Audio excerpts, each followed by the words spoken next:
ಹಿಂದೆ ಬರ್ರಿ ಕಡೆ ಬಂದ್ಬಿಡ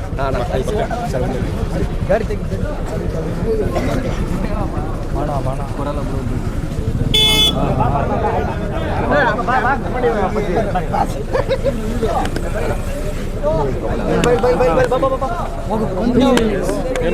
ಓಕೆ ಬನ್ನಿ ಬಾಸಿ ಸರ್. ಫೈನಲಿ ರಾಯರ ದರ್ಶನ ಮುಗಿಸ್ಕೊಂಡು ಬಂದು ಸಿನಿಮಾ ನೋಡಿದಿರಿ, ಆಡಿಯನ್ಸ್ ರೆಸ್ಪಾನ್ಸ್ ನೋಡ್ತಾ ಇದ್ದಾರೆ, ಏನು ಅನ್ಸುತ್ತೆ? ಬಹಳ ಖುಷಿ ಆಗ್ತಾಯಿದೆ. ನಾವು ತುಂಬ ಕಾನ್ಫಿಡೆಂಟ್ ಆಗಂತೂ ಇದ್ವಿ ಇದು ಹಿಂಗೆ ರೀಚ್ ಆಗುತ್ತೆ, ಯಾಕಂದರೆ ಆ ಥರದ ಪ್ರಾಡಕ್ಟ್ ನಮ್ಮ ಹತ್ರ ಇದೆ ಅಂತ ನಮ್ಗೆ ಖಂಡಿತ ನಾವು ಯಾವಾಗ ಅದನ್ನು ನಾವು ಎಡಿಟಿಂಗ್ ಟೇಬಲ್ ಆಗಿರ್ಬೋದು, ಫೈನಲಲ್ಲಿ ನೋಡಿರ್ಬೋದಾಗಿರ್ಬೋದು, ಅಥವಾ ನಾವು ಫೈನಲ್ ಕಾಪಿ ನೋಡಿದಾಗಿರ್ಬೋದು, ಅಥವಾ ಯಾರು ತೋರಿಸಿದ್ದು ನಾವು ಟೆಕ್ನಿಷಿಯನ್ಸ್ಗಳಿಗೆ ಎಲ್ಲರದು ಇದೇ ರೆಸ್ಪಾನ್ಸೇ ಇದ್ದಿದ್ದು. ಈ ಪಿಕ್ಚರ್ ತುಂಬ ಬೇರೆ ಥರದಾಗುತ್ತೆ, ತುಂಬ ದೊಡ್ಡದಾಗುತ್ತೆ ಆ್ಯಂಡ್ ತುಂಬ ಮನಸ್ಸಿಗೆ ನಾಟುತ್ತೆ ಅಂತಂದ್ಬಿಟ್ಟು ಅಂತ. ಸೊ ಅದೇ ಒಂದು ರೆಸ್ಪಾನ್ಸು. ಯೂಶಲ್ಲ ಪಿಕ್ಚರ್ ಚೆನ್ನಾಗಿದೆ, ಪಿಕ್ಚರ್ ಸಖತ್ತಾಗಿದೆ ಅನ್ನೋದು ಕೇಳಿದ್ದೀನಿ ನಾನು. ನನಗೆ ಫಸ್ಟ್ ಟೈಮು ಫ್ಯಾನ್ಸು ಇವರೆಲ್ಲ ಬಂದು ಥ್ಯಾಂಕ್ ಯು ಅಂತ ಹೇಳ್ತೀವಿ ಅದಕ್ಕೆ. ಸೊ ಅದು ತುಂಬ ಸ್ಪೆಷಲ್ ಆಗ್ತದೆ ಸರ್. ಎಲ್ಲೋ ದರ್ಶನ್ ಸರ್ಗೆ ನಿಮ್ಮ ಮೇಲೆ ಯಾಕೆ ನಂಬಿಕೆ, ಅತಿಯಾದ ನಂಬಿಕೆ ಯಾಕೆ ಅಂತ ಎಲ್ಲ ಕಡೆ ಒಂದು ಕ್ವಶನ್ ಬರುತ್ತೆ, ಅದಕ್ಕೆ ಇವತ್ತು ಉತ್ತರ ಸಿಕ್ತು ಅಂತ. ಅದು ನೀವು ಹೇಳಬೇಕು ಸರ್ ನನಗೆ, ಯಾಕೆಂದರೆ ಅದೇ ಯಾವತ್ತಿದ್ರು ಅಷ್ಟೇ ಸರ್, ಅದು ಸೂಪರ್ ಸ್ಟಾರ್ ಒಂದು ಜವಾಬ್ದಾರಿ ಒಂದು ಸಿನಿಮಾ ಮಾಡೋದು ನಾವು. ಸೊ ಅದನ್ನು ಶ್ರದ್ಧೆ ಭಕ್ತಿಯಿಂದ ಮಾಡೋಕ್ಕೆ ಪ್ರಯತ್ನ ಪಡ್ತೀನಿ. ಈ ಸಿನಿಮಾ ಇವತ್ತು ಗೆದ್ದಿಲ್ಲ, ಈ ಕಥೆನ ಯಾವಾಗ ದರ್ಶನ್ ಸರ್ ಓಕೆ ಮಾಡಿದ್ರಲ್ಲ ಅವತ್ತೇ ಗೆದ್ದಿರೋ ಸಿನಿಮಾ ಇದೆ. ಯಾಕಂದರೆ ಈ ಥರ ಕಥೆನ ಓಕೆ ಮಾಡೋದು ಕಷ್ಟ, ಒಬ್ಬ ಸೂಪರ್ ಸ್ಟಾರ್ ಓಕೆ ಮಾಡೋದು ಕಷ್ಟ.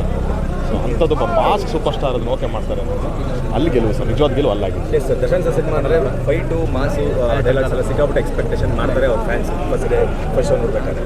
ಆದರೆ ಆ ಹಂಗರ್ ಇದೆಯಲ್ಲ, ಆ ಹಂಗರ್ನ ನೀವು 1.5 ಗಂಟೆ ಮೇಂಟೈನ್ ಮಾಡಿ, ಅಂದರೆ ಈಗ ಹೊಡಿತಾರೆ ಅಂತ ಅದು ಹೇಗೆ ಸಾಧ್ಯ ಆಯಿತು ಸರ್? ಅದು ಹೆಂಗೆ ಧೈರ್ಯ ಮಾಡಿದ್ರಿ ಸರ್? ಅದು ಕೆಲವೊಂದು ಟೈಮ್ ಏನಾಗುತ್ತೆ, ತುಂಬ ಹಸುವಾದಾಗ ಒಂದು ಊಟ ಕೊಟ್ಟರೆ ಅದ್ರ ಟೇಸ್ಟೇ ಬೇರೆ ಇರುತ್ತೆ, ನೀವು ಹೊಟ್ಟೆ ತುಂಬ ಊಟ ಕೊಟ್ಟಾಗ ಬೇರೆ ಟೇಸ್ಟ್ ಇರುತ್ತೆ. ಸೊ ಆ ನಿಟ್ಟಿನಲ್ಲಿ ಇದ್ರಲ್ಲಿ ಒಂದೇ ಬರ್ತಾರೆ ನಾವು ಮಾಡಿದ್ದು. ದರ್ಶನ್ ಸರ್ ನಮ್ಗೆ ಅದೇ ಹೇಳಿದ್ದು, ಯಾವುದೇ ಕಾರಣಕ್ಕೂ ಯಾವ ಸೀನು ದರ್ಶನ್ಗೋಸ್ಕರ ಸೀನ್ ಇದು, ಈ ದರ್ಶನ್ಗೋಸ್ಕರ ಮಾಡೋದು, ಅದು ಇಡೀ ಸಿನಿಮಾ ಇಡೀ ಸ್ಕ್ರಿಪ್ಟು ಕಾಟೇರನ್ಗೋಸ್ಕರ ಆಗಬೇಕು. ಇದು ಕಾಟೇರ ಮಾಡ್ತಾನ, ಇದು ಕಾಟೇರನ ಪಾತ್ರ ಮಾಡುತ್ತಾ ಅಷ್ಟೇ ತಲೆಯಲ್ಲಿರಬೇಕು ಅಂತ ನಾವು ಪೂರ್ತಿ ನಾನು ಜಡೆ ಸ್ಕ್ರಿಪ್ಟ್ ಮಾಡ್ಬೇಕಾದ್ರೆ ಇದು ಕಾಟೇರ ಇದ್ದರೆ ಹಿಂಗೆ ಮಾಡ್ತಾನ. ಸೊ ಹಾಗಾಗಿ ನಿಮ್ಗೆ ಆ ವೇಟಿಂಗ್ ಬರುತ್ತೆ. ಅದು ಇದು ನಿಜವಾಗ್ತದೇನಾ ಸರ್? ಎಲ್ ಸ್ಟೋರಿ ಹೌದು. ನಿಮಗೇನು ಓಪನಿಂಗ್ ಅಂದರೆ ಇನ್ಸ್ಟೆಂಟ್ಸ್ಗಳಿದೆಲ್ಲ ನೀವು ಗೂಗಲ್ ಮಾಡಿ ನೋಡಿದ್ರೆ ಒಂದಷ್ಟು ಇನ್ಸ್ಟೆಂಟ್ಸ್ ಸಿಗುತ್ತೆ. ಲಾಸ್ಟ್ ನಾವು ಮೆಸೇಜ್ ಹೇಳಿದ್ದು ಏನು ವಿಷಯಕ್ಕೆ ಅನ್ನೋದು ಅದು ಇವತ್ತಿನವರೆಗೂ ಪೇಪರ್ಗಳು ತೆಗೆದ್ರೆ ಆ ವಿಷಯ ಬರ್ತಾನೆ ಇದೆ ನಿಮಗೆ. ಸೊ ಅದಾಗಿರ್ಬೋದು, ಅಥವಾ ಉಳುವನೆ ಭೂಮಿ ಒಡೆ ಆಗಿರ್ಬೋದು, ಆ ಓಪನಿಂಗ್ ಇನ್ವೆಸ್ಟಿಗೇಷನ್ ಪಾರ್ಟ್ಸ್ ಇರ್ಬೋದು.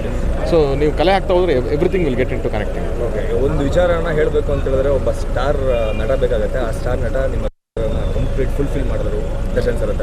ಹೌದು ಅಂದರೆ ಅದೇ ಹೇಳ್ತೇವೆ ಸರ್, ಒಂದು ವಿಷಯ ಮುಟ್ಸೋದಕ್ಕೆ ಯಾವಾಗಲೂ ಆ ಥರ ಒಂದು ಸ್ಟಾರ್ ಪವರ್ ಬೇಕಾಗುತ್ತೆ. ಆ್ಯಂಡ್ ಅವ್ರನ್ನ ಒಪ್ಕೊಂಡು ಆಯಿತು ಇದನ್ನು ಹೇಳೋಣ ಬಾ ಇವತ್ತಿನ ಟೈಮಿಗೆ ಅಂತಂದಿರಲ್ಲ. ಸೊ ಅದು ಇವತ್ತು ಅಷ್ಟು ಚೆನ್ನಾಗಿ ರಿಸೀವ್ ಆಗ್ತಾರೆ. ಏನು ಹೇಳಬೇಕು ಅಂದರೆ, ಇದೇ 10 ವರ್ಷದಿಂದ ಸಾರಥಿ ಟೈಮಲ್ಲಿ ದಿನಕರ್ ಸರ್ಗೆ ಈ ಥರ ಮುತ್ಕೊಂಡಿದ್ರು ಜನ. ಆವತ್ತಿನ ಕ್ರೇಜು ಮತ್ತೆ ರಿಪೀಟ್ ಆಗಿದೆ. ಇಲ್ಲ ಬಸ್, ನಾನು ಅದನ್ನೆಲ್ಲ ಆ ಸಿನಿಮಾನೇ ಬೇರೆ, ಅದಕ್ಕೆ ಆದಂಥ ಒಂದು ವೇಟೇಜ್ ಇದೆ. ಕುರುಕ್ಷೇತ್ರಕ್ಕೆ ಒಂದು ವೇಟೇಜ್ ಇದೆ, ರಾಯಣ್ಣಂಗೆ ಒಂದು ವೇಟೇಜ್ ಇದೆ. ಹಾಗೆ ಈ ಸಿನಿಮಾಗೂ ಅದು ಇದ್ರದ್ದೇ ಆದಂಥ ಒಂದು ಬೆಲೆ ಇದಕ್ಕಿದೆ. ನಾನು ಸಾರಥಿ ನೋಡಿ ಎಂಜಾಯ್ ಮಾಡ್ದಂಥ ಆ ಟೈಮಲ್ಲಿ ಎಲ್ಲನೂ ಇದೆ. ಅದೇ ಸರ್, ಎಲ್ಲ ಡಿ ಬಾಸ್ ತಮ್ಮಂದಿರಿಗೆ ಸಿಗ್ತಾ ಇದೆಯಲ್ಲ.